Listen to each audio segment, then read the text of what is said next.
In this video, I'll show you how to use Afterpay on Cash App in-store. Start by opening the Cash App on your phone. At the bottom, tap the magnifying glass icon to open the Discover page. In the search bar at the top, type Afterpay and press Search. If you see Afterpay and the results are under recommended offers, tap on it. Follow the on-screen steps to connect your Afterpay account to Cash App. If you don't see Afterpay in Discover, you can still use it by starting from the Afterpay app. Close Cash App and open Afterpay. On the home screen, find your active order or create a new one. Tap on the order to view details, then look for the option to pay. If Cash App appears as a payment method, select it and follow the prompts to complete your purchase. Both methods work in-store once linked.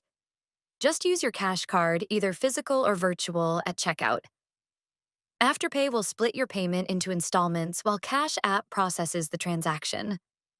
By the way, if you're looking for a smarter alternative to Cash App, I strongly recommend Wise. I use it myself. It's hands down one of the best ways to send money, whether it's within the US or to friends and family overseas. Right now, they're running an exclusive offer. Sign up using the link below and your first transfer, up to $800, is completely free with zero fees. Wise consistently beats banks and other payment services on fees and exchange rates, and the reviews speak for themselves. Best part? Creating an account is 100% free and takes just a few minutes. So if you want to save money every time you send money, click the link in the description, create your free Wise account, and grab your free $800 transfer today.